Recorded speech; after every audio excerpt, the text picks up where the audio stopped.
Hello and welcome to Plus One to Gaming. I'm Chris. And I'm Aurick. I'm Billy. And I'm Mark. And we are jumping into our fourth session of our Deep and Creeping Darkness actual playthrough. Mark, do you want to give us a recap of our last adventure and take us off into our journey? Sure thing. We spent some time during our last session exploring the moon of Marin. You guys had been to Jedi Keep and found out where you needed to go next based on the information and rough map inside of a Deep and Creeping Darkness, which led you to here, the moon of Marin. You spent some time in town proper. In there you found a cantina named the Bored Weasel and talked to its owner and main bartender, whose name was Lucas Grosvenor. He's an old timer, so he had some memories of the town you need to visit, which is called Vermilion. But he had left before the giant tragedy that happened due to the death of his wife and subsequent sadness that ran him out of town. He was able to tell you a little bit about some of the legends and things that he heard about the collapse and the subsequent disappearance of the miners who were trapped, and then the death of the town over time as people disappeared and or fled. You also spent some time in the market in order to try to track down some flowers, because Lucas had asked if you were going to town, you could place some flowers on his wife's grave, since he was always too forlorn to make it back himself. You met Astra at her stand, where she sold all kinds of beautiful and artsy things like flowers. Aurick purchased some dried flowers to take with her. And she also had musical instruments and things like that, which weren't of a whole lot of interest to you guys. But I feel like she was a pretty interesting person. And what else? Let's see. You also were able to discover it would take about 3 days to get where you were going, even longer if you had to walk. So you hatched a plan to find transportation, track down the local mechanic, whose name was Xylor, and were able to negotiate a very nice price on a speeder that can make that trip much easier and faster for you guys. There were a little bit of shenanigans, and basically he was tricked into discounting the price heavily because a very thorough examination by the adventurers showed some pretty big problems, they thought, with the speeder. So he gave them a big discount. You guys sped out of town after working out the deal, and you traveled for about a day. You saw the early eclipse, you saw the evening eclipse, and you saw the sunset.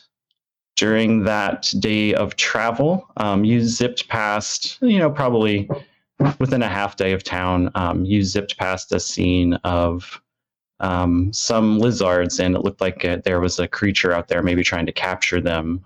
Towards the end of the evening, you sped up through a canyon, sped down through a canyon, wove around, and eventually started to come up an incline, and you find yourself speeding up to a large cliff. There doesn't seem to be any way up with the speeder, but you can see that this is the way, because there's a path worn. You can see that it goes up over the cliff and continues on, but you can't see very far. So we've come to, is it the base of like a mountain, or is it like a chasm? It's more like a mountain, yeah. So when you approached, I believe at the very end of the last session, I pointed out a few things that you were able to see. It appears that there's a series of kind of stepping cliffs, and some of them are so high in the distance that you can see a few objects. You can see, Aurick sees what appears to be the top of a shining starship up on the cliffs. And you see some of the cliffs themselves are high enough you can see them from here. You also see what looks like maybe the tips of a few tents, some sort of settlement, a camp of sorts, perhaps. So that was pretty much where we got last time. And I think we can start off with Gupt. If you don't mind, share with us a little bit of your role play from last session about kind of how Gupt was feeling or what he was up to. Sure. So last session was very dialogue heavy, which is not Gupt's strong point. He's not a talker, he's a doer. And so he was very impatient. He also didn't really give a lot of credence to the stories that people were telling. He is not one to believe things that he can't see. He puts a lot of faith into, real things. And, any monster he's seen, it may be, very, very large, but eventually can get killed. Just any creature at all. So he didn't really, care too much. Like, it was a sad story, but he kind of gave the impression to him that the loss of a wife, or the loss of a community, or loss of friends may make people's memories change. Memories are malleable, and so it's a lot easier to say that all this loss happened from forces way beyond our control than to admit that these things happened due to things that they did control. That's not something that people want to admit. So, he's not the smartest man in the world, but he has, I guess, emotional intelligence, and that's kind of what he took from it. And so he's excited to get out here. He sees mountains. He sees, he saw some creatures on the way over here that we zip past, but this is where he shines. The dialogue and mysteries and asking questions are not really what his thing is. He's here to protect people from real physical threats, and so now he's looking forward to the rest of this quest. Yeah, that's cool. And I think maybe Gupt might he's a little sympathetic, but at the same time, Lucas didn't take care of his family the way Gupt might have as a fierce warrior. So I could see him not caring an awful lot about that kind of stuff. Cool. If you don't have inspiration, go ahead and give yourself one. Bidu looks over at Aurick. Into no macro binoculars? I feel like I should. Where did my character sheet go? I don't think I wrote it down. Yeah, it's one of those things that in terms of building kit out, I didn't think about, but yeah, me either. A pretty common thing to have in the Star Wars universe. Yeah, where? So that's the one Mark had. Where's the one I built? That's the one I trust. I have other things, but macro binoculars is not one of them. I just thought it might be useful to scout that settlement up ahead. Mm-hmm. I have a bunch of pictures of Aurick that I found online. That's cool, useful, fun. Character filling sheet. Nope, that's Levo. That's I feel like macro binoculars might be pretty basic kit if we're not talking some magic item effect. So if you have an inspiration to spend, I'll let you just retcon. Oh, we bought some macro binoculars in town. I do. Is there anything in the truck? Maybe there's the Jurassic Park Jeep. They got some fucking night vision goggles hiding in back there. Yeah, that could work. Yeah, look back in the junker and pull out and rummage through and look for some macro binoculars and hand Aurick a pair. I'm going to write it on my character sheet. I didn't offer Gupt one. I didn't think he cared. No, in general, if he's too far away from him to see, it's not really a threat to him. I mean, he doesn't deal with snipers too many times. Yeah, I guess there's a couple things to look for. Go ahead, Eric. I was just going to say, I want to look through the macro binoculars and I want to see what's going on up the hill. I want to look at ship. How far? So we passed the ship. At the ship. I think the ship is up on the steps, high up above us. Yeah. Is that an accurate read, Mark? It is. You can see this cliff that you're facing is about 15 feet high, maybe, you think? And you can see cliff faces beyond that, and then beyond that, you see the top of the starship. And there's not a way for us to take the speeder up or around? Is that what we're dealing with as well? Yeah, this is a sheer cliff face. So you walk around a bit. You guys are trying to figure it out. You go up to the cliff, see what you can see. You find a ladder up. The speeder won't go up the ladder, obviously, but you think that you can go up the ladder. However, you notice, Bidu, that it's pretty rickety. It's not upkept. Indamuna, 3 speeder day, funa mina. 3 speeder day ride my ass. I was going to look to see if there's some sort of binocular mechanic, but that seems like it's going to take a long time. So while Bidu is examining the ladder, Aurick is kind of scanning. How you want to look at the ship, you said, a little bit? I just want to get a feel. Like, I don't know if these people are scavengers. I don't know if they're going to be trouble. I mean, it looks like the only way that we have to get to where we're going is going to go either through them or very close. So I want to make sure they're not going to be trouble. I could roll perception or something if you'd like. So you can scan around, and you see obviously some more cliff faces as you're scanning. Beyond that, you can get a pretty good angle on the starship and see a little bit more. You can see that on kind of the western end of it on this map, there appears to be some scaffolding built up around it. And you can see that there appears to be 2 tents in this camp further ahead, and one of them you can see is considerably larger than the other.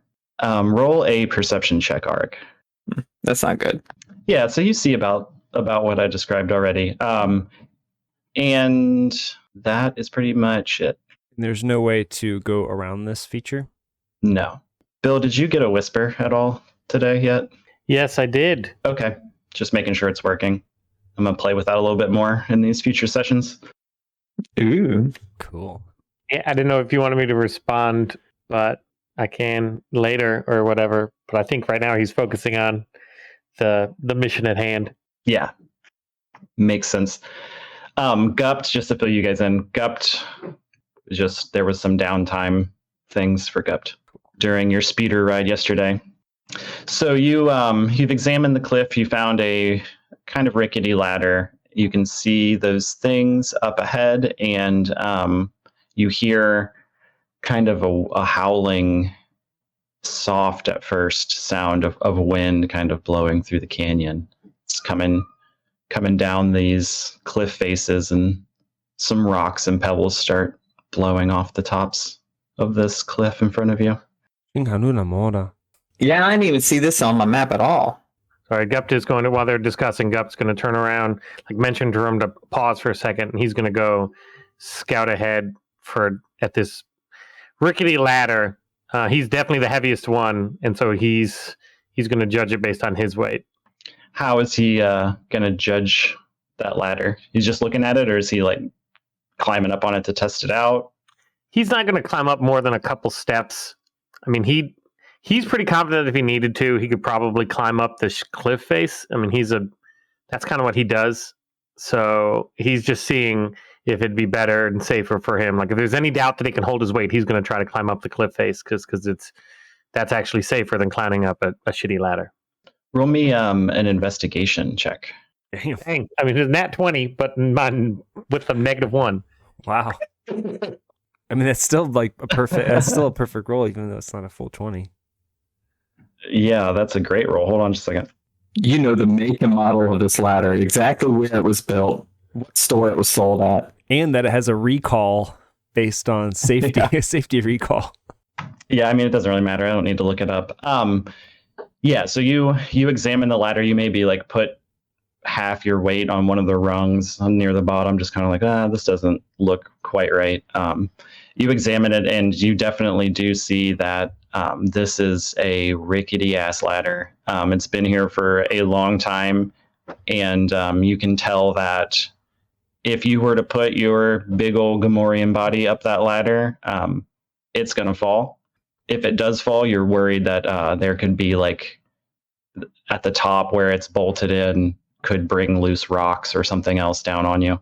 Yeah, so he's going to like turn towards the rest. Like, well, Bidu's right there next to him.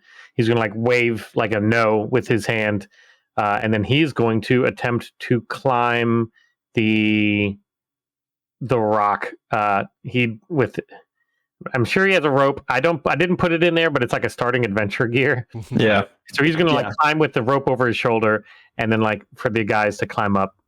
I don't know about the robot. I was just thinking. He questions he could tie the robot to him and he can pull him up. We'll figure that out as he comes. Well, I guess the option for us is we either climb or we go back to the ship and just have the ship drop us off at the top with our speeder if we didn't want to climb. Your ship's no longer here. Pilot has returned to base after he dropped you guys off, since he didn't know how long your mission would be. Okay, dokie. Can I have my? Do you have a token for my probe droid by chance? Yeah, let me grab. Because I can also send him floating up just to ahead as we climb. Okay, I gave you a little droid here. Thanks, that was perfect. Okay, so Gupt, you're going up the wall. Yeah, I rolled athletics to see a 16 to see if he can make it up the wall. Yeah, so you think this is a pretty good spot, kind of nearest to the ladder, since someone else already chose that as a safer area to go up. So you clamber up the wall. It's successful, and you move at half speed while climbing. So you make it to, it's 15 feet. You make it to the top. You are still on the wall. Another few feet or so would get you over the top. He's going to peek over the top. He is trying his best to do this. He's actually on defense 100% of the time. He is a bodyguard. So this is 100% new to him, where he is encroaching in someone else's area. He is the person that people encroach into. So he's kind of just trying to think of what would be the worst thing if I were these people. How would I not want someone to come up to me? And that's kind of how he's thinking, because he's never been on the offensive in a long time, at least not since his home. Okay, so you can see more now from here. You can see that off to your right, there's a landslide, rock slide, and that kind of creates more of a gentle slope to another cliff face that's probably 15, 20 feet off across a little flat area. And then you can see, of course, the cliff continues off to your left as well. Everyone, go ahead and roll initiative, please. The first one I rolled was for me. The second one was for the probe droid. Yeah. Oh, I think I rolled second, but I think RX goes on my turn. Ooh, I get advantage on my initiative rolls. You know what? With the droids, it's going to be easier for me to do this with the pen. Sorry. Hold on. It's all good. Bidu, you're up. Bidu's probe droid? I think Bidu is probably last-ish. Well, for these purposes, Gupt just went. I might have had you roll a little late, honestly. Oh, okay. So go ahead and take yours, and then we'll go back to the top of the rotation. Bidu's going to tap into his probe droid. I guess, well, if we're in initiative, I don't know. Yeah, and to give you a little more context, you hear as you prepare yourselves, you hear the wind really picks up. Those gusts are very forceful, and a few larger rocks kind of, Gupt can see them rolling across this little flat area in front of him towards the edge, and feels the wind kind of gust against his shoulders. Okay. So what Bidu was hoping to do was to send the probe droid up as, Gupt is climbing up, just to look at the rocks and then see what's over the cliff. So I guess when it gets to the top, it's floating up. If it's within 100 feet of him, he can kind of see and hear what it sees and hears. I imagine just through a video display on his comlink thing. Okay. So I guess he would just be scanning the area. Yeah, so through the droid, he can see this whole next area. And I guess similar to Gupt, he's, they're sneaking into a place that's occupied by other people, and we know nothing about them. So part of that, part of that scan is just general threat, like threat awareness, like what threats are present. So the probe droid zips around it. We'll say it makes a loop to get you some pretty good footage. You can see that this next cliff face, unfortunately, seems to be completely sheer as well. There's a path. Again, it's not well taken care of or anything, but people do come through here, and you can get a little bit better look at the rock slide off to Gupt's right, and see that it seems like a area you could traverse potentially more easily than climbing. That's your main thought of seeing that area. Okay, that'll be the end of Bidu's turn. You don't see any. There's no evidence of like that camp or whoever those things might be here. Okay. So on to Aurick. So nothing has like changed in Aurick's world. She's still down at the bottom, trying to figure out how to get up. And Gupt is not all the way up, then, correct? No, he's at the top of the cliff, enough to kind of get the crown of his head and some sight over the edge. Okay.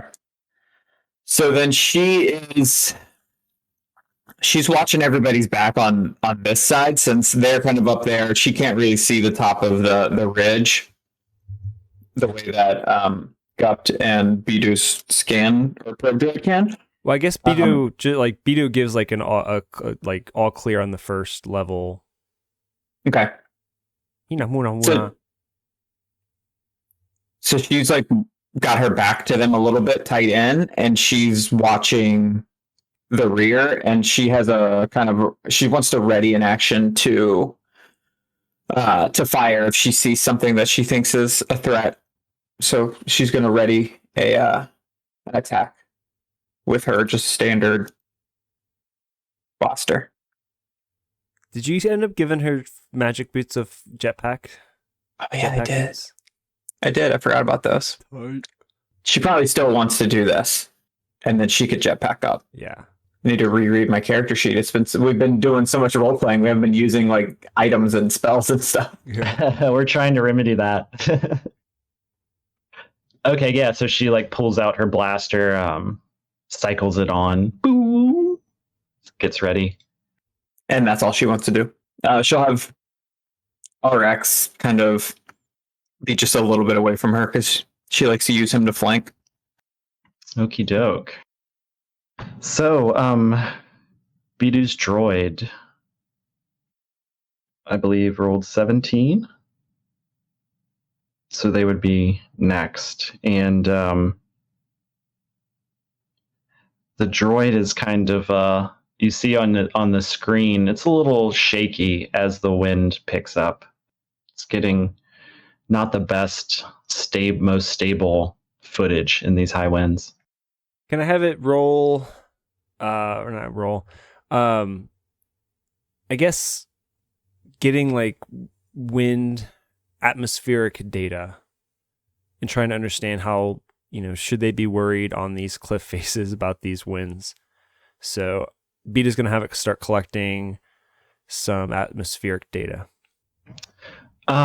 Roll a survival check for me. Survival. Oh, that's not very good.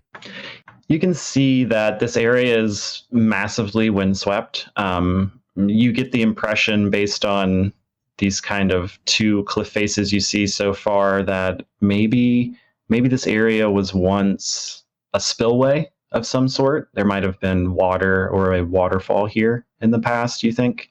And you can see that kind of along the tops of the cliffs and along the cliff walls, just off to the east and west, it looks like there's grooves along the walls, as if just repeated, environmental factors have been kind of grinding away at this canyon for as long as this moon has existed.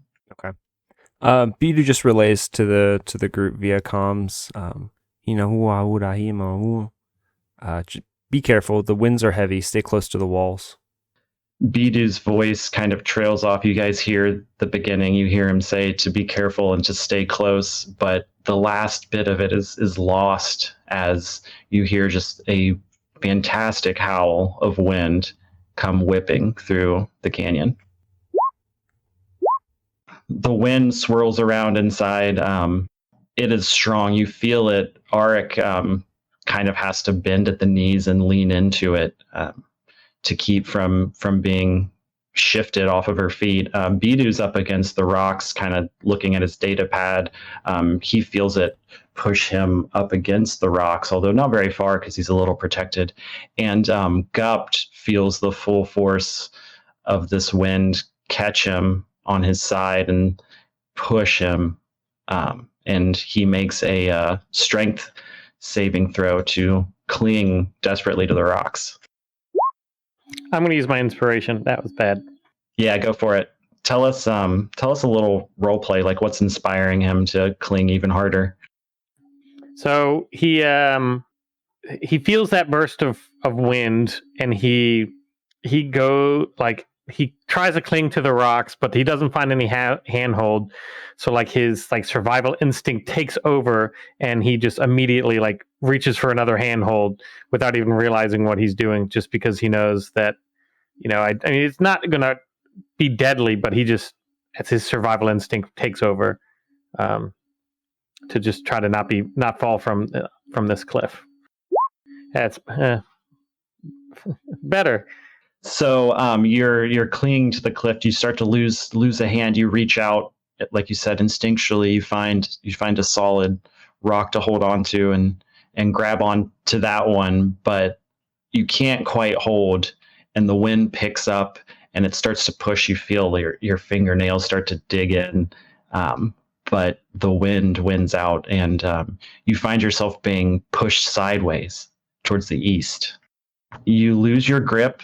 And the wind pushes you, and actually you hit a rock, and it kind of rolls you over, but you're able to cling on. So you're still clinging to the tops of the rocks, and you're still at the same level. You just kind of got knocked sideways and had to reposition. And it is your turn, Gupt. All right. Hanging on is the worst place to be with this wind. And so what he's going to do is he's going to turn around to the guys and tell them to stop, just because it's dangerous for them to climb until he takes care of what he needs to do. So what he's going to do is he's going to drop the rope and just hold on to the one free end. And then he's going to attempt to just climb up the rest of the way and then go just kind of huddle against that northern cliff, so that, and almost lay prone to just block himself from the wind, so he's less of a, he's not a giant sail. Okay, so he's gonna kind of be an anchor for the rope.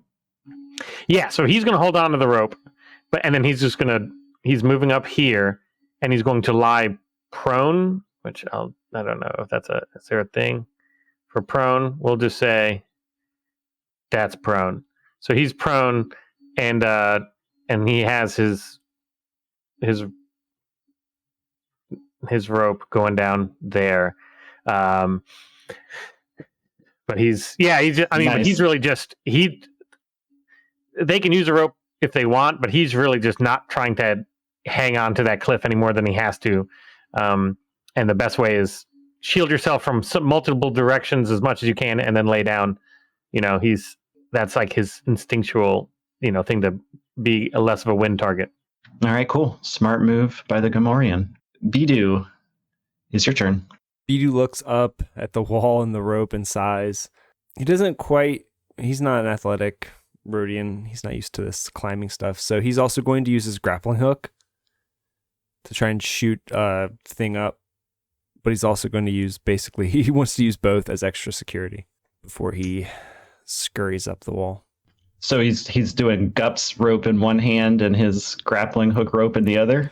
Well, I think it's attached to his wrist thing. Okay. So I think he's got Gupt's rope that he's mainly climbing with, but then he's got that wrist one, just kind of if he falls, he's got at least something to Because it's windy and he's not very good at climbing things, I don't think. All he does is have suction cup fingers. Maybe he's not as bad as he thinks. Yeah, suction cups work best on smooth surfaces. Yeah. He needs a glass building. He'd be like Spider-Man. Yeah. Not so much on windy rocks. Okay, cool. So you grab up, you shoot your wrist rope and grab the other one. Make a strength check with advantage. Bidu's feeling strong as F. Even though he's not by any standards. Well, it's 18 and 16. So 18 was the highest. You're able to loop the rope around one hand, and then your wrist kind of bracer thing kind of helps you, gives you a little tug mechanically to help you scramble up the rocks. So, you lean back into the ropes and basically can just more or less find footholds and walk up. So you don't have too much trouble, and you are able to climb up to 15 feet. So you are almost at the top of the cliff. And it's back to Aurick. All right. So Bidu's not all the way up the rope yet. Nope. So she's going to call Aurick over and move him by the bottom of the rope and go over and like tie him up so that we can pull him up, because she's going to fly. She's just going to fly. Okay, so you like loop the ropes underneath his little droid armpits and tie some knots on there. Exactly. And I guess that is her action and bonus action, because she made, what's his name, RX move. So do your rocket boots require an action? You can't use them as movement? They are movement. Hang on. While wearing the boots, you have a flying speed equal to your walking speed. You can use the boots to fly up to 4 hours all at once, or several shorter flights, each one using a minimum of 1 minute for the duration. If you are flying when the duration expires, you descend at a rate of 30 feet per second until you land. These boots regain 2 hours of flying capability every 12 hours. So it doesn't say that I need to use an action or anything for them. I just have a flying speed now also. Tight. Okay, yeah, we never figured out how long that will last either. I can choose. I can fly 4 hours a day, basically. But I can do it in, all at once or in several shorter flights, each one using a minimum of 1 minute. So I can fly for 6 seconds, but it has to use a minute of duration to make it easy. Does that make sense? Right, yeah, no, that makes sense. I do feel like 4 hours is an awful lot, but it's a crazy amount of time. You're not gonna even use that, I don't think. No. Yeah, so I still want to be down here, use my time wisely, and get RX. I gotcha. Tied up. So then when Bidu gets up to the top, I can fly up there and we can all pull RX up. Too bad RX doesn't have rockets like R2 did. I know. Didn't he have something where he can, like, a magic multi-tool feature? Yeah, I don't remember what it is. Hang on. The name. Your droid is up next. If you want to do him, we can. If you want to use your multi-tool, we can do that too, Eric. I mean, it ain't going to help him fly. Ah, okay. Damn, I just feel like we're scaling these cliffs is... It's going to take a while. It's going to take a while. All right, here we go. Anything else, Eric? Aurick? No, I am finished. Aurick? Thank you, though. Okay. Yeah, the probe droid really can't do anything. I guess it'll float up another level and try and do another scan. Okay. Does your droid have a range at all that I need to keep in mind? Within 100 feet of Bidu, I can basically see what it sees, but outside of that, it doesn't have like effective range.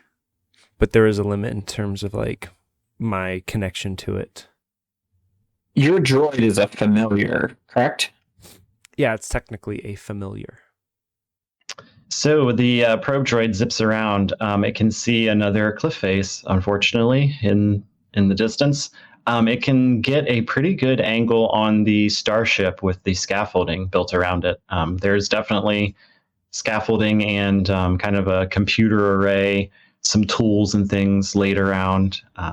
And then off to the east, you see that there's like a fence built up. Behind it are some giant creatures, millipede-looking creatures. There's a large gate set into the cliff face. And then beyond that, you see what appears to be some sort of structure built there. Pretty solid. It looks like a turbo lift. Cool. Now, whose turn was it again? It is the wind's turn. Wind. So the wind dies down a bit, but rushes and kind of dies down and then has one big rush up again. And Bidu, you are on the cliffs holding onto the rope. Make a strength save. It's a 0. It was a 1 minus 1. A 0. I think it's the absolute worst. I do have an inspiration, though, so I might as well use it. I figured. I was just waiting. Still pretty bad. So, that is bad. You get banged up a bit. The wind pushes you. It's coming from behind you now, so you're not expecting it. Your knees kind of aren't prepared to hold this extra weight of force. So it knocks you forward and up against the rocks. And it blows you 10 feet. Just powerful gust. Oddly enough, though, like you're right at the top, so it pushes you over the edge. Like you tumble head first, and it slides you the extra 5 or so feet up over the cliff, just like scraping your belly and legs as you go. Oof. Ouch. Roll. No, that's fine. It's not enough to damage you, but it hurts. Bidu curses the wind. Everybody else feels the force of the wind as well, but being up against the rocks, you can Gupt just leans his back against the rocks. Aurick just puts a hand out and kind of braces herself. And Gupt, it's your turn. Well, they're still not over the cliff face. No, Aurick's down below. So, You have your rope is still connected to RX, and Aurick is down below. Yeah, that's right. but if I were to pull, Mm-hmm. like I'm pulling up, I feel Aurick and Bidu, or Bidu's just over the top of the cliff face, correct? Bidu sprawl. Yeah. Yeah, that wind knocked him kind of prone, but squished him up over the edge. So he's right on the edge. I guess Bidu goes. He doesn't want Bidu to get blown back over the edge, so he's actually going to, for an action, he's going to swing his axe down into the rock as hard as he can. I mean, I would assume that it's get it nice and tight in there, and he's going to tie the rope onto the axe, try to run out and just still laying down and just grab a hold of Bidu by the collar, just so if the wind blows or something, he doesn't slip back down and fall. Because that's what his job is, to protect these guys more than anything. So, his safety back there isn't, the most important. So that's what he's going to do. All right. So yeah, you wedge your axe into like a nice crevice, like slam it in there, get it nice and tight, tug on it. It seems like a solid connection. So you go ahead and lash that rope to it and drag Bidu back towards the cliff. Gupt. Nice little axe image. All right, Bidu. Gupt has grabbed you by the collar and is pulling you back towards the cliff face. Yeah, I think I'll just go back over there with him, or over to this cliff face over here. Yeah, I think he's just gonna wait and regroup with the team, but just brace himself against this wall face, and that's it for now. All right, Aurick, rocket boots time. Y'all up there? Y'all safe? Huna. More or less. Okay, cool. I rocket boot. I clip my boots together, and they ignite in rockets. And I use my movement. You said this is 15 feet? It is. Cool. I have 30 feet of movement speed, so I can do that shit twice. I blast off and come up here. Your rocket boots explode. No, I'm just kidding. And I land. I land near Bidu and the rope and everything. You have a minimum flying time, don't you? No, I can use it for as long as I need, but it takes a minimum of a minute off of it. So I can't say like, oh, I only did it for 6 seconds. Basically, so we don't have to track 6-second increments of 4 hours. It's like the bare minimum needed to turn your car on. Yeah, so that took a minute of my 4-hour flying time, even though it takes 6 seconds because that's a typical round or whatever. I need to get me some of those. And then, so that was my movement. As my action, I do the same that I did at the bottom. I kind of ready a blast in case anything comes at us. I'm looking around and I'm blaster ready. All right, and RX is just dangling on his rope. He's a good boy. He's down there being good. Okay. While RX is down there being a good boy, Bidu's droid is up to no good, I assume. No, he's hanging out right here. Okay. Cool. What am I gonna do? Let's see. At this point, I think Bidu will send him up to float over to the next level and just kind of stay low over to those cliffs in one of these little pockets so he doesn't get blown away by this crazy wind. And that's it.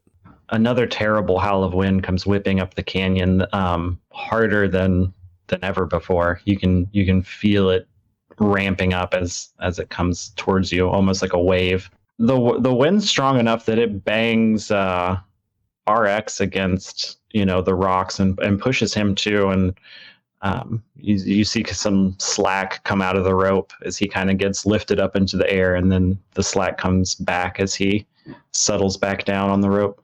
And Gupt, it's your turn.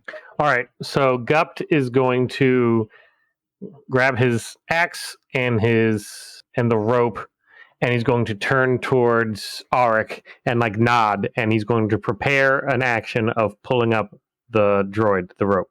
All right, Bidu's up. Bidu size. He doesn't like physical activity, but he gets ready to help pull as well. All right, Aurick.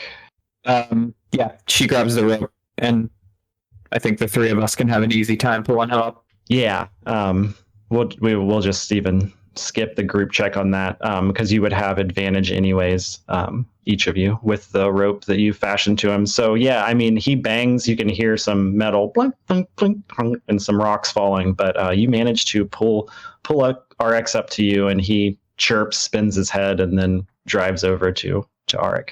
We're gonna have to do this again, 3 times? Damn. So if you guys want, I was mostly using initiative for my own benefit, and I can see that it's a lot slower than I anticipated. We don't necessarily have to do it so granularly if it's not hitting home. I would be okay with that. Yeah, let's try a different way. See how it works. I'm down with that. Sure. Okay. Plan B. Give me just a second. I've set an IRL timer, so you guys we can drop initiative, and I'll just pop in with some wind. All right. Bidu wants to regroup. This wind is really rough. This is not. I mean, it looks like there's a landslide over there. We can probably get up easier than climbing up a sheer cliff and dragging RX up, banging his backside. I could just fly up. But I can't carry any one of you. Goop hands him the end of the rope. Hands her. Yeah, I could fly up, tie this on a stump or something, and then at least we all got a rope to climb up instead of sheer cliff face. Hopefully give you an advantage on climbing. Let's try it. Let's look over here. And can we just get a beat on the rock situation over here where this landslide occurred?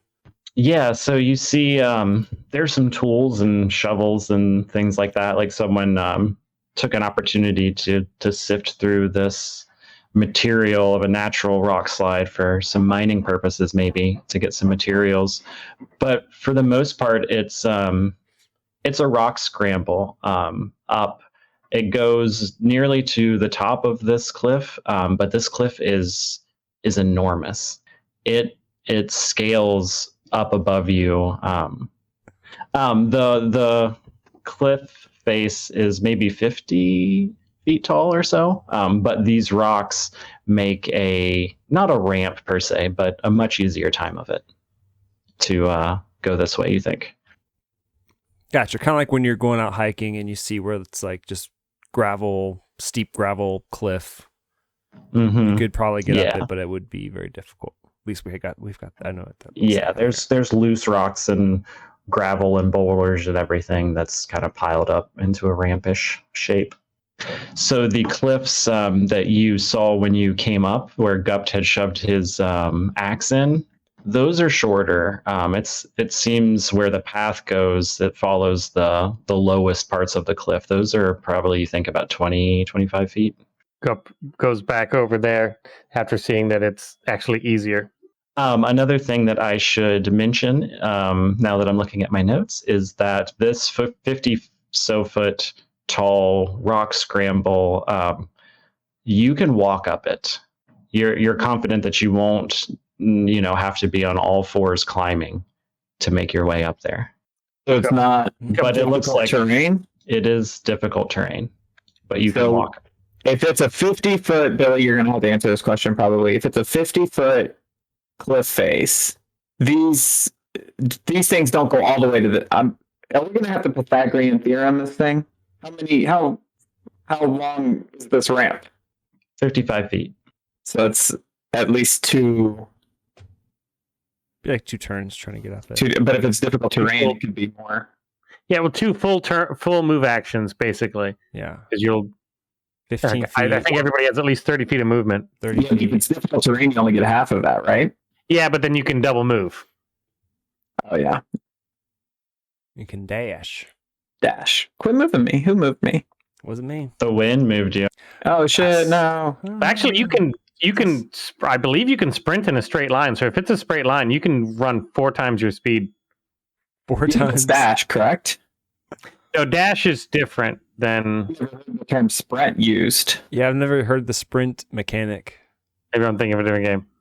I don't think its rules is written unless it's new, Yeah, because to me, dashing is like like a sprint, basically. that's sprinting. Yeah. Well, luckily, it feels like this wind blew us up a pretty good way on this hill thing. Yeah. Yeah, I guess it is just the dash command. I was thinking Pathfinder. Oh, Pathfinder. I do Whose that turn all is the it? time.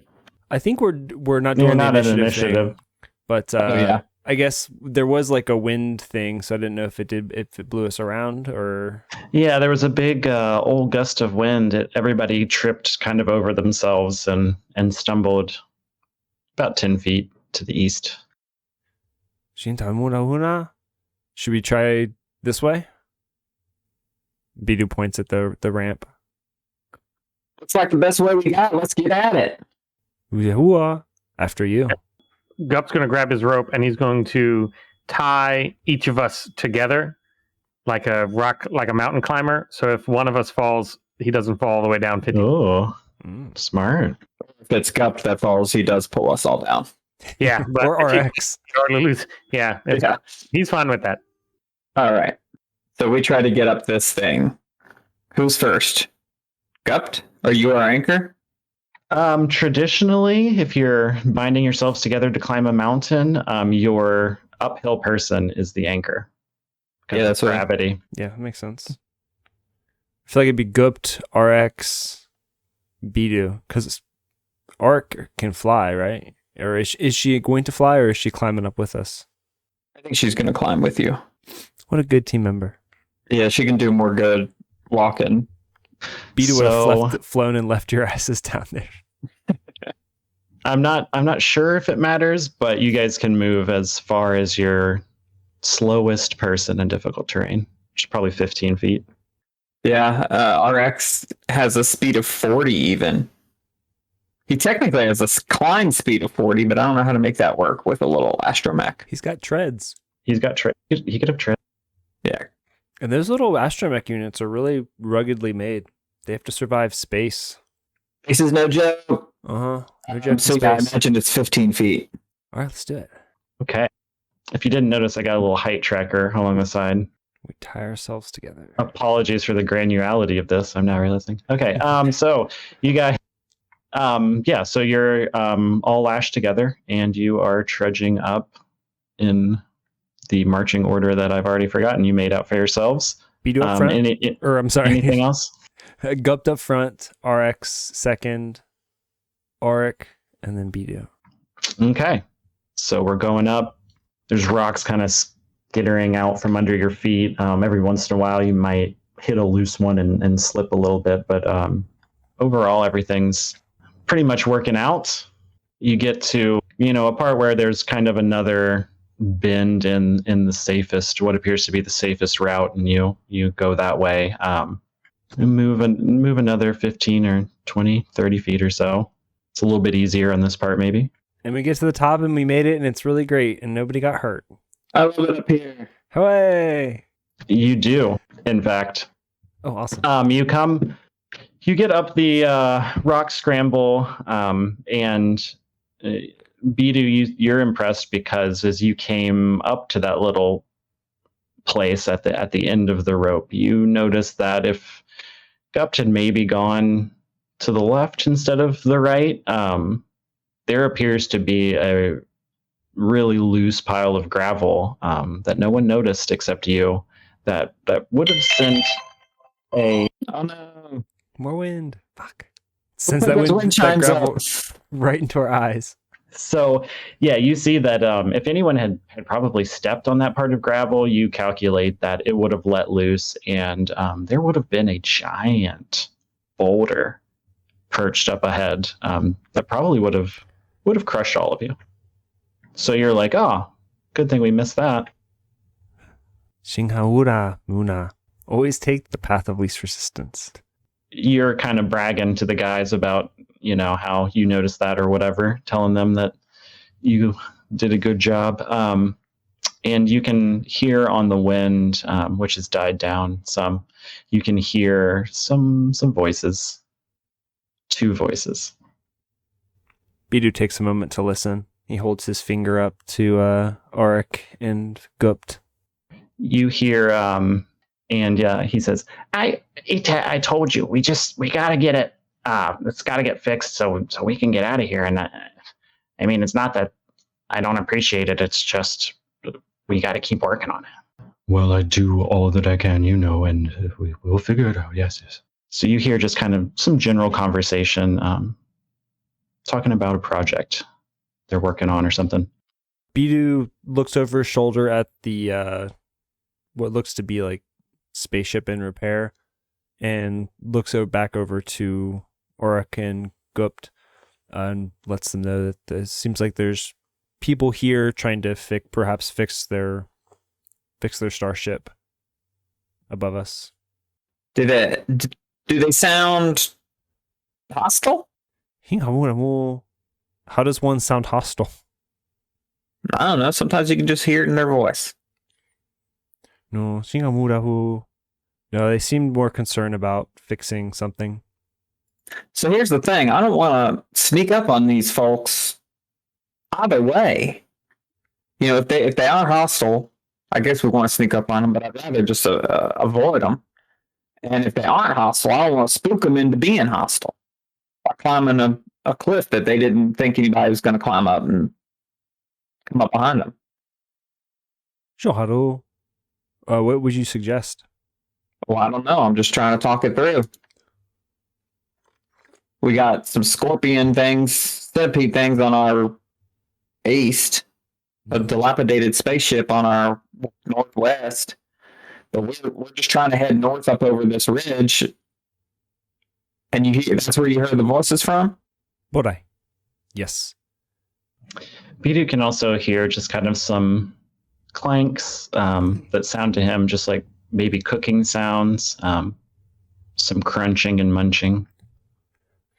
From this level, is there any like easy, clear way to get up to the next level? Because I guess if they've got like their spaceship over there and they're doing repairs, they probably have some kind of way to access it. I imagine they're not like climbing sheer cliff face every time I need to go put this gyro stabilizer in the starship, and it seems like a pain in the ass. Yeah, that would be a great line of defense, but a huge pain in the ass. Yeah, you can see past this little gate, kind of like a corral gate to the east.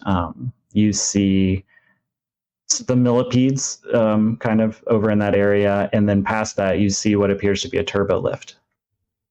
Okay, so the lift is the way they access it, but Yeah, the gotta lift, go through that millipedes. makes the most sense. They would take the lift up and down, especially if they were carrying anything heavy. yeah, okay.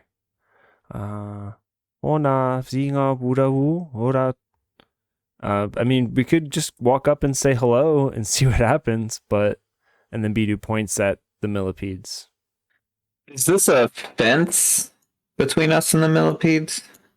Yeah, it's just like a cattle fence with a gate with just one of those metal hoop enclosures that kind of locks that. Yeah. Lock is a bad word. You know what I mean? Yeah. Just loops over Latches. the head. It's not locked or anything. And then this is the Mm-hmm. turbo lift? Okay. Yeah, so as you guys get up to the gate, you can see that it looks like it's not well established, not very well built. It just seems to be meant to hold back some, these millipedes. It's meant to kind of keep them in an area like you would with cattle. Yeah. Well, I guess, do we know anything about this species of animal? Yeah, so they're all over the moon of Marin. They particularly like these rocky areas. Luckily, the whole moon is fairly rocky, so they enjoy it here. You've seen them before in town. Bidu, you can see their markings, and you notice that as you were walking to the board weasel there, where the Lizardian mounts were kept, there was a trough, and you see some of those same skin patterns as if those millipedes have been chopped up and put there. Hopefully not venomous. As you guys come closer to the gate, a lot of the smaller ones just kind of skitter away. These don't seem like they're going to be danger. This ain't the type of fence you keep something dangerous behind. Schon haura. Oh, well, I guess put my money where my mouth is. I unhinged the loop and opened the gate slowly. I don't want to spook him and have him like run around and hurt somebody accidentally. Yeah, so the Step through. The little latch comes off easily, and you swing the gate open. It creaks and kind of hits against the other end of the fence as it opens. And there's not a ton of those millipedes, but the ones that are kind of milling about skitter off. Some of them slide back into the grate that's built into the wall, and they're pretty afraid of you. So they all clear away. Bidu, you hear, what was that? What the? It's coming from the cliffs above. Hinkaura. We might should then introduce ourselves rather than them think we're trying to steal these little cinema creatures. I don't want them to think we're cattle rustling. Bidu has an idea. What's that idea? Hura hura fuzian wa hollow. Hura wumo.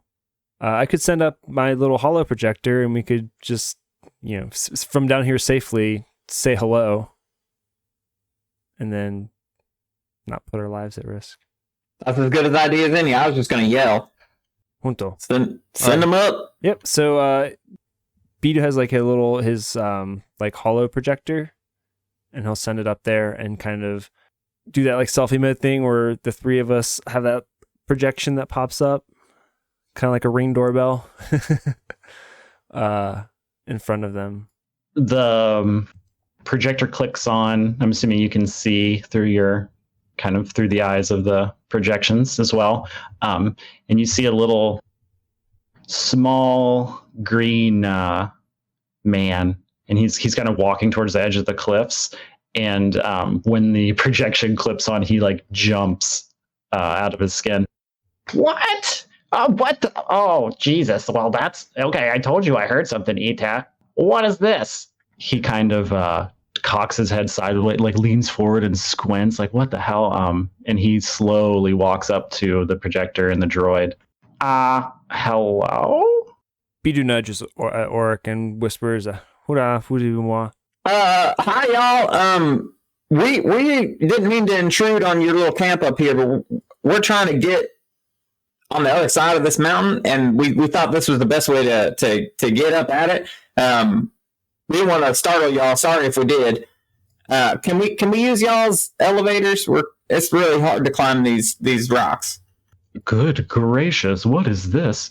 You see another man walk up, and he flips down like a magnifying glass over his eye to get a good look at the droid. Decent construction, well kept. Oh, you don't see many of these out here. Yeah, we don't. We ain't from these parts. We just kind of passing through. Oh well, yeah. This is not a very easy place to get through. Well, you telling me we got wind blown and rocks thrown at us from yonder, all sorts of stuff. Yeah, if you don't strap it down, it's blowing away out here. But well, we do it. Yeah, we've got a turbo lift, or we can help you up the last leg here. I think it's locked though. I have to. E-Tech, can you go punch in the code or something for him? Yeah, we really appreciate that. We really just climbed the cliffs, and this is going to be a lot easier. So, I mean, I hate to ask, but what's going on here? I see you got a droid there with you, and yeah, lots of people got droids. We're just surveyors, kind of looking up to Vermilion. We're just trying to head up that way, and we were told this is the best way to get there, and starting to believe that it may have been a lie. Oh, surveyors. Okay. E-Tech, that said they're surveying. Maybe they can help or something with the repairs. Are you over there punching the code? E-Tech's made his way over to the turbo lift. He's let it down for you. Ooh, thank y'all. Come on, Aurick, damn. Just taking it all in. So what, y'all got some problems? What's going on? E-Tech, the man with the purple hair and the monocle, he walks you back over it. He's kind of keeps glancing and scratching his neck as he looks at Gubt. And as you guys come through between a couple of tents, he stands there to let you go one by one. And then he kind of squeaks in right before Gupt, like alongside of him. And as he walks in, he says, Ihar, you're going to need to take a moment. What? What's up? I don't understand. He walks over and he sees the Gamorrean. He's like, oh, shit. You've got to be kidding me. Listen, I'm not going back. So if this is some kind of crazy ass bounty hunter thing, then I don't care what kind of Gamorrean prison you're from or how high up. I'm not going back. Gup turns to him and he tries to say in common best as he can, not bounty hunter. So he can pick out a few of your common words for sure, but the Gamorrean that sneaks through, he also seems to understand. Okay, so great. You're not here for Ihar Ichthu Nux, leader of the Ichthu clan, escaped Gamorrean prison. None of that's of any interest to you at all. Aurick tries to look up kind of slyly the name that he said on her little data pad, see if it brings up anything. But then she says, oh, no, we ain't. I mean, no, we ain't. He ain't a bounty hunter. He's kind of our muscle on this trip because we knew it might get kind of squirrely. But no, I was telling the truth. We're just passing through. Didn't know y'all were going to be here. Although you probably shouldn't just go around telling everybody that you're a wanted criminal. She has a point. GDG. Yes, we're on behalf of the DDG company. Here are our credentials. And Bidu just like flashes that like they actually have like a business interest here to show that yes, we are not in fact trying to do anything nefarious. All right, well, fancy business card. That's really nice. Gupt just flashes them. These are my credentials. Yeah, well, I mean, the thing is, when you've been dodging Gamorreans for 10 years after slipping out of hut space, there's really no point in being coy about it. You don't see anything in any sort of records about Aurick Nux, leader of the Ichthu clan. Okay. Well, I mean, that's all well and good. We're not here to stop you. I mean, we don't control any of this area or anything. Not like we need any more problems. We're just trying to get our ship repaired, and we got hit and landed here. Can't get very far, but Eteth's been luckily enough able to find a few little ores and materials. So once we get our ship repaired, we're gonna hopefully get out of here. What y'all think the ETA on that is? I don't know. Eteth, what are you thinking? Oh, I do believe it's might be several more moons. We've been here quite a while already, and materials are not best in this particular region, I don't think, but I have been able to make a few panels just through basic smelting and with the materials from the rock slide and some surface mining I've been able to do, and we'll be able to repair it eventually, at least enough to get back up off the ground more than a few feet. How long have we been traveling from Marin, or proper? You're probably about at the late eclipse of the second day. So you traveled for one day, and then it's getting to be about 3 or 4 o'clock Dungeon Standard Time. Okay. Yeah. Do y'all know anything about like what's beyond this point? Is it going to be kind of crazy as it's been from here? Just what I've seen from trying to crash land after we got hit. An engine hit, just popped on us, and we had to come down and start to repair the panels. But I mean, there's an abandoned town or something not far from here, but not a whole lot. A few camps. We've just been hitting different camps trying to get this girl home that we found, basically. So not really a whole lot of civilization. A couple camps here and there, and that one rundown city that we flew over before we landed. Yeah, I think the city's kind of part where we're heading. Terrain wise, is it bad from here to there? Not that I could tell. I mean, this is the worst of it. It's a poor spot to crash land. It's the worst spot to crash land. We can't get out of here. Y'all know there's like a real city, like a day, almost 2 days speeder ride from here, so it wouldn't be too far. I mean, I see you got some lizards. Oh, which direction is that? Is that off to the?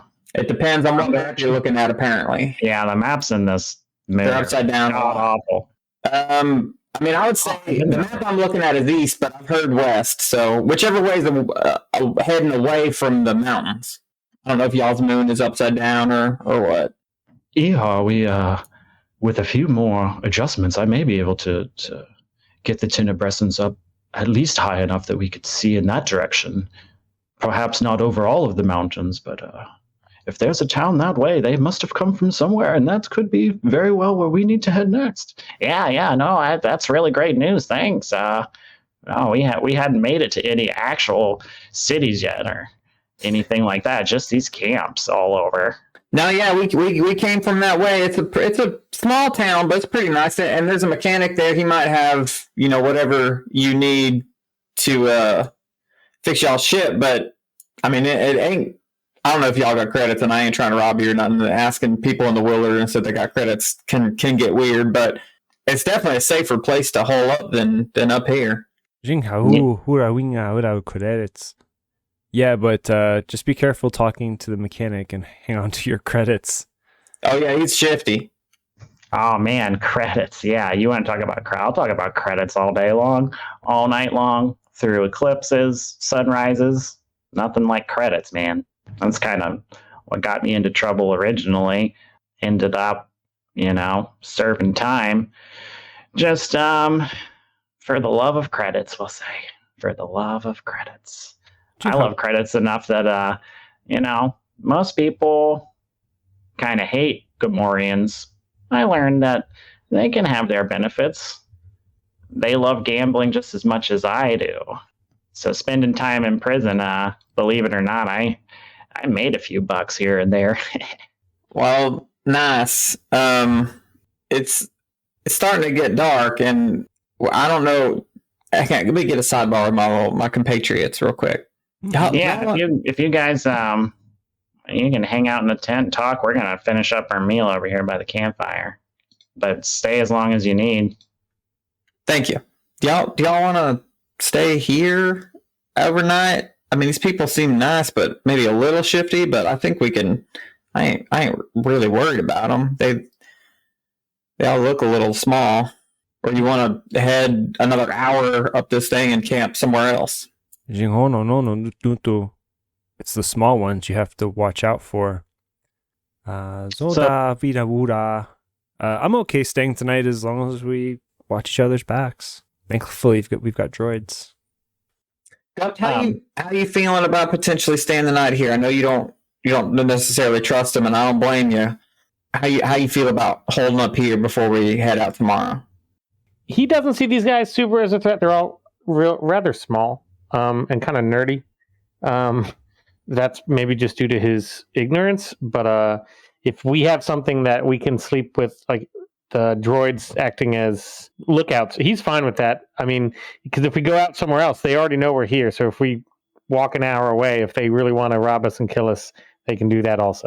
Yeah, I agree. So we may as well, if we're going to get robbed and killed, may as well have a good night's rest first. So you guys are kind of hanging out by this tent. While you're talking, you notice that a young girl, maybe 10 years old, walks over to the men by the campfire. There's another woman who's been kind of milling about, and she just seems disinterested. The young girl kind of talks to Ihar hushedly, and he kind of nods and gives her a little tiny shoulder punch of encouragement or whatever. And she walks over to you guys. Me be asking, you want staying here? Yeah, I think we may take y'all up on that offer and stay here tonight and head out in the morning. She kind of hops a little bit. She seems excited, and she shoots back over at Ihar. And they both of the men just kind of smile and nod. She's like, Good be doing. Oh, okay. She kind of just stands there awkwardly like a kid staring at you.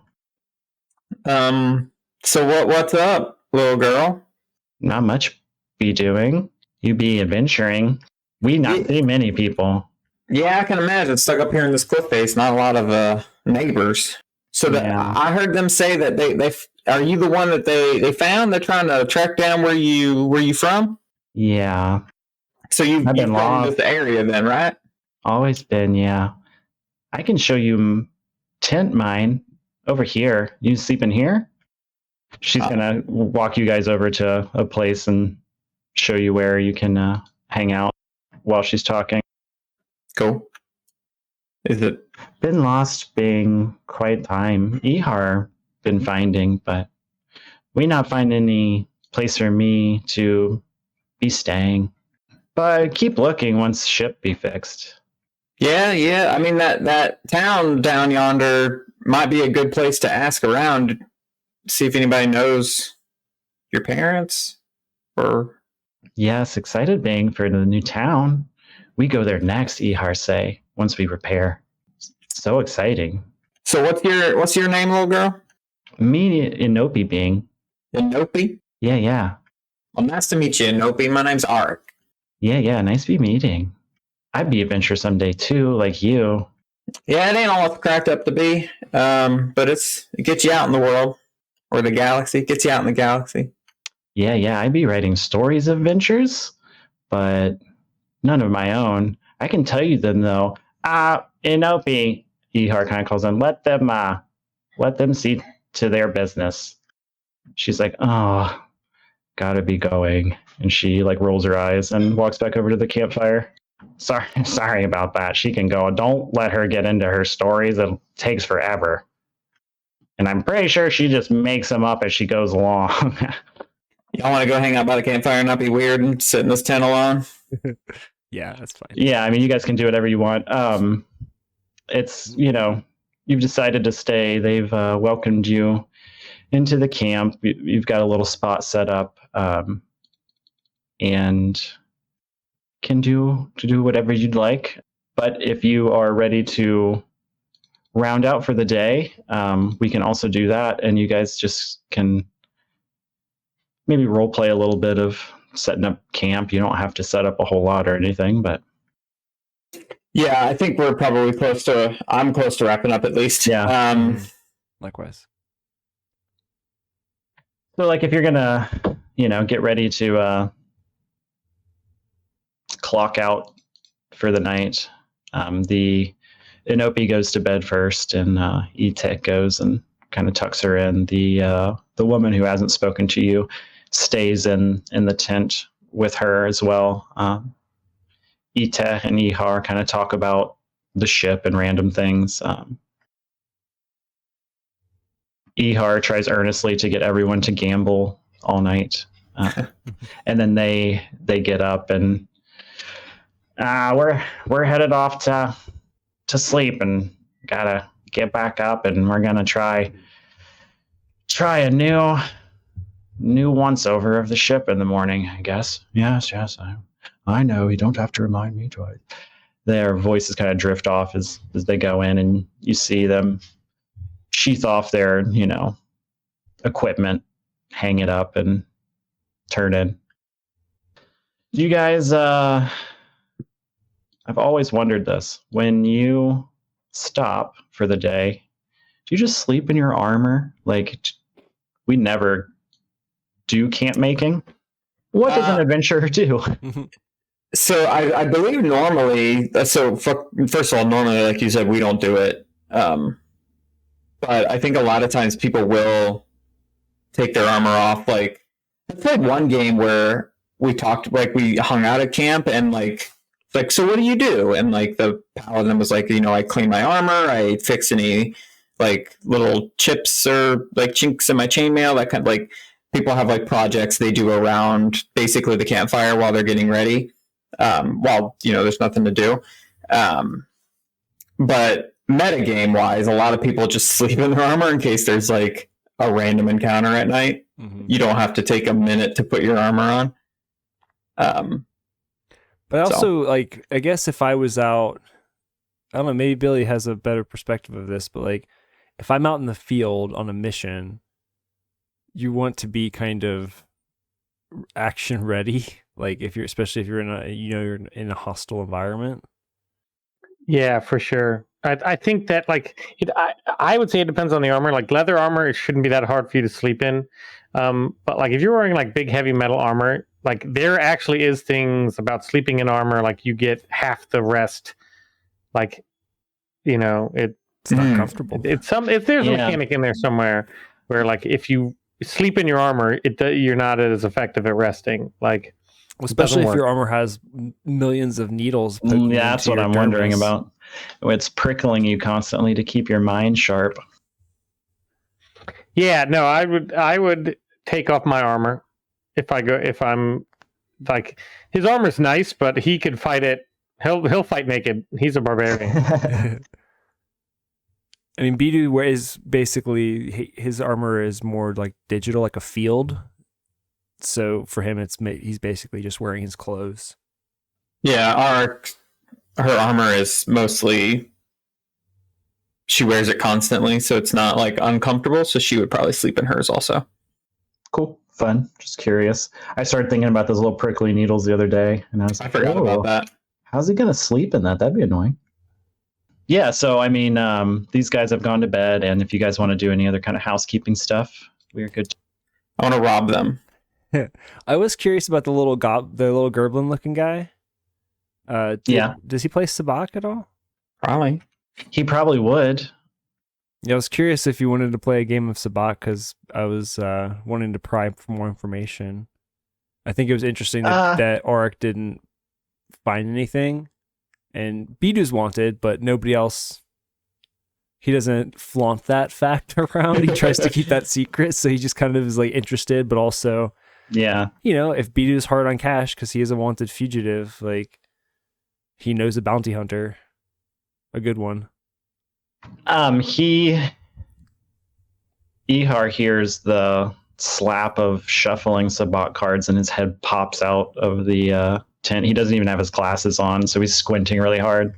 Yeah, so I think Bidu's actually like he's finally popping open the pack that he bought from AstraZeneca before. So like he's finally like they've worked hard today. They've climbed all these fucking cliffs, and Bidu's not really. He doesn't love that. So this is like this is the reward.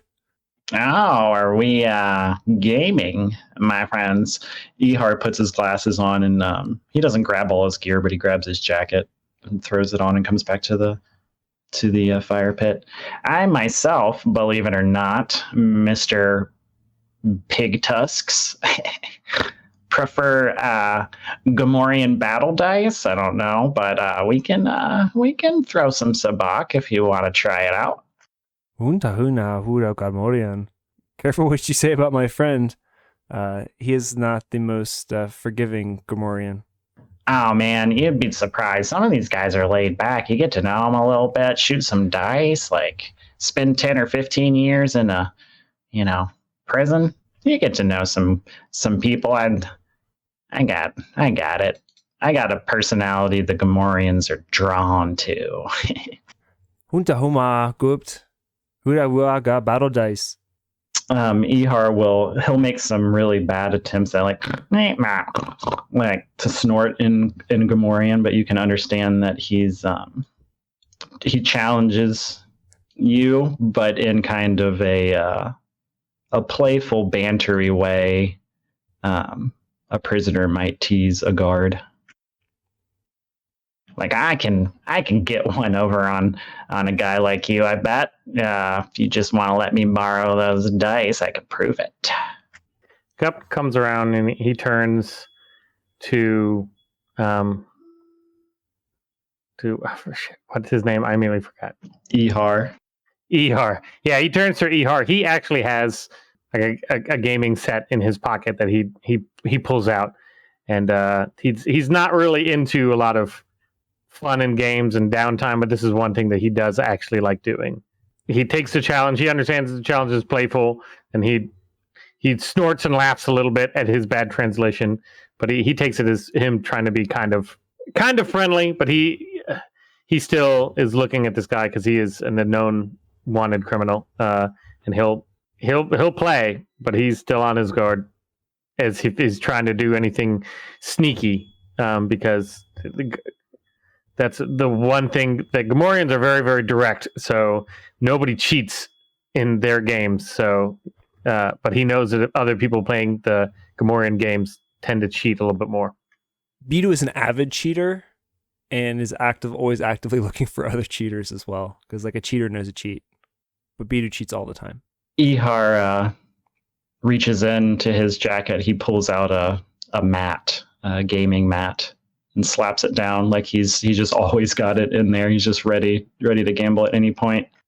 Do not feel obligated, because I know you were just trying to talk to him, but there is a dice game if anyone wants to play. Well, I feel like we can't go into the dice mode and just no, I'm good. No, I think I mean, if you guys want to, I know everybody was like about to jump off, but Hamuda Aurick. Yeah, I'll play a few rounds. Sure. I want to scratch that itch every day, and none of these guys will gamble with me alone anymore because we're just passing money back and forth. But we can do a couple hands. It's not like we gotta, bet the ship or anything. All right. If you don't know, the game's pretty easy. Gamorrean battle dice. It's a fan favorite in every Gamorrean prison across the galaxy. The guard goes first.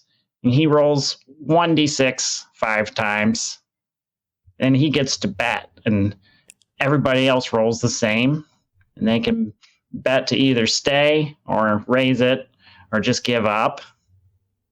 A guard's got to re-roll any ones he gets, and we bet again, and whoever comes out with the highest numbers gets the pot. Sounds easy enough. So junta hua. Well, me, of course. I mean, it passes around, but I'll start us off. Oh, man. I haven't rolled like that in a while. All right, so Ihar's going to like bet 5 credits, I guess. Do you want to say what the guard rolled, just so our listeners who can't see the... All right. Yeah, so I rolled a 6, 2, 2, 1, 4. That's 15, and don't forget, I gotta re-roll 81 because I was a guard. But nobody else gets to re-roll, so you gotta bet with what you have. All right, so you can raise bets if you want. I got 15. I'm re-rolling 1. So wait a minute. You've rolled, and you bet and then have rolled. We've all rolled. Now we have to choose before you re-roll, we have to choose whether or not we're going to bet, correct? Yeah, so he's going to bet, I don't know, like 5 credits. You guys you have to put that in to come in, and then at this point you can either stay where you are, raise the bet, call the bet, raise the bet, or fold. I'll call. I rolled a 20 total. Yeah. Bidu submits. All right, Aurick, it's just you and me then. I'm going to re-roll my 1. No, man. All right. That was a terrible start. So, Aurick, you won. He ended up with 16 out of 20. Ooh. So how much do I have? We all put in 5. So I have 15 extra more than I did, but I called you. So I don't play games like this, so I don't understand the terminology. Just add 15 gold. Okay, so I didn't know if I guess raising would have added more to it. Yeah. All right. So while we're doing this, we're all loose, say into the night. Mm-hmm. Asks, so you said something about being wanted by bounty hunters? What's that all about? That sounds interesting. Oh, yeah. It's a pretty good story. I was on Nalhutta in my younger years, and, well, I got into gambling, and it might not look like it right now, but I'm actually pretty good at it. And let's just say that I took some considerable amount of money, and maybe a couple speeders, and maybe I won a piece of property that didn't belong to the guy that said he could bet it. And maybe I didn't turn it all back over when the Huts asked. Maybe I didn't think they were polite enough, and maybe they threw me in prison for it. Ding Tamura. That's poor luck. Don't curse me with that. Come on, man. Speaking of luck, I think am I the guard now? Is that what's happening? Is that what that little chip means? So I rolled. All right, man, 5 credits. Y'all put in. We can talk while we roll. Yeah. You're only betting 5 credits on an 18. All right, I'm in on that. I mean, I thought that was the buy-in. So all right, we're gambling. You can gamble what you want. Yeah, Bidu meant that as like a sympathies, kind of like a Rhodian saying. Oh, I gotcha. Continue. Yeah, and well, I mean, the good news, Jesus, God, Bidu. You don't see that though, right? Yeah, I don't know when we see. When do we reveal at the end? Yeah. You guys are just rolling open because you don't have know what the fuck we're doing. Trick each other. Yeah, that's fair. Oh yeah, I'm not gonna raise on against a 20. Oh wait, no, I forgot my own rolls. I'm not raising. Well, yeah, maybe, I don't know, an 18. I'll put in another 10 credits. But luckily, I mean, I did learn my favorite game, so I guess that's worth going to prison for. So then you escaped, and they're looking for you now? Shinhamura. I can only assume I'm like a fugitive. Like I'd be surprised if they aren't looking for me. So it's a weird question to ask somebody you just met. What race are you? What planet are you from? You look like a damn goblin. That's pretty forward, sir. Good madam. Oh shit, well I just paid you back by misgendering you, so it's complicated in this wide universe. What is he? I just want to know. I am a Borgian. A Borgian. Yeah. There's a lot of we races. Look like goblins. Yeah, there's a lot of races in the universe. There's a lot that I'm not familiar with as well. Star Wars universe is pretty broad. Yeah, I mean, I might be a new one that just got made up. Who knows? Borgian is a thing, and it don't look like him. Is it really? I literally just pulled that out of my butt. I just searched it. Damn it, Star Wars. That's how Star Wars gets made. Everybody just sits in a room and puts syllables together. But yeah, I mean, I got good enough at this game that I was able to basically put a guard underwater financially, and he didn't really have much choice but to help me get out. So I feel like somebody with that kind of suave, a good criminal like me, they're probably looking for me. Yeah, man. I mean, you cross a hut, it's like you're that's some legendary stuff. Which hut? Oh, it's his name was Borgan. I think Borgan hut. Yeah. It was. Wasn't really cross. Well, no, I was, because he's starting to kind of stare off into the distance, and he's like, I mean, maybe they aren't looking for me, huh? I guess since they did get their stuff back once I left. Oh, he seems a little bit like introspective, like, oh shit, maybe they don't care. Bidu's wondering the same thing, because if there's not an actual value of this person, he's not quite as interested. But Bidu wants to, he does a lot of work smuggling with different huts. Yeah, that's true. Yeah, Bidu has enough connection to the huts that he knows, at the very least, if you crossed a hut intentionally in order to be an outlaw, you'd probably remember which hut it was. But in is Borgen the hut like a hut? No, you get the impression that he's just smashing syllables together. Okay. He didn't really know what name to use. Aurick, did you have something? I rolled insight to see if basically what we just talked about, to see if I thought he was lying. Yeah, you can. Between the two of you, it's pretty apparent that he's not like lying about being in prison, and you can tell because he can speak Gamorrean in small bursts and stuff. That part's probably true, but he's not some sort of legendary thief that intentionally screwed over a powerful warlord. Well, so then who won this round? Because Bidu got a 25, I got an 18. I get to re-roll, but I ain't gonna beat that. So not with that attitude. Well, I know how high these dice go, and I'm pretty sure I can count. But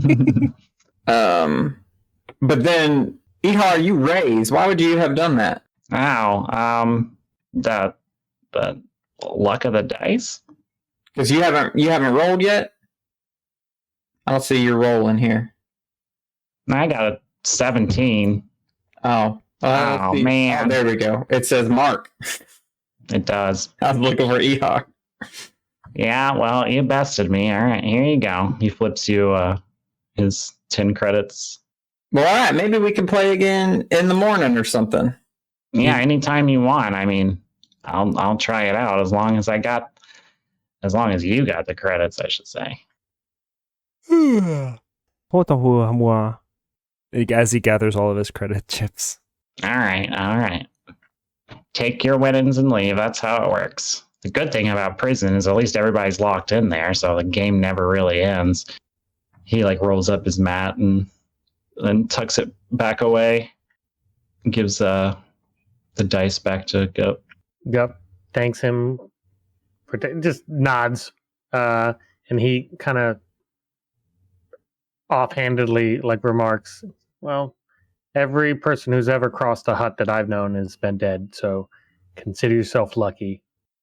Hey man, luck is the name of the game for me. I was lucky then, lucky now. I'll just keep being lucky. Pretty bad gambler for someone as lucky as you. Tonight didn't go too good, did it? Well, actually, wait a minute, a Marin found me today and I lost a few hands, so well, maybe things are changing. Hope we get that ship fixed up. So he'll turn in. May luck be with you. Bidu's trying something new. He doesn't like the force with you. Whole thing. Too played out. My experience, there's no such thing as luck. Doesn't hurt to believe in it, though. Yeah, well, good luck on your trip, I guess, and to the Vermalen town or whatever. And if you don't believe in luck, then I don't know. I guess you'll just have to do the hard work yourself. So that's probably where we'll leave it tonight. The sun falls on the moon, and everybody gets ready for bed, takes off disables armor, etc. And they're nice enough to give you a little place where RX can plug in for the night. Cool. I think we'll probably set up some kind of watch system or something, but I don't know if we need to go into the nitty-gritty details of that tonight, do we? No, you feel, especially with these relatively kind people who also have a few weapons, they may not be huge fighters, but you feel relatively safe here, especially with the cliffs. I mean, Bidu feels pretty safe next to Gupt and Aurick because they're both actually skilled fighters. So between them and, these few extra people that would have to defend their own camp if anything sprung on you, you're pretty cool just to go to bed. Right on. Cool. And then something attacks. No, I'm just kidding. That's it for our fourth session of A Deep and Creeping Darkness. Join us next week as Aurick, Bidu, and Gupt make their way to the town of Vermalion and its infamous collapsed mine. Will there be a deep and creeping darkness waiting for them, or just the stories of the lost souls that are entombed there? Find out next week. Hop into your Discoga-issued starship and punch in +1 to gaming.com into your nav system for our other live play episodes, character creation tips, and DM resources. Thanks so much for listening, and we'll catch you next time.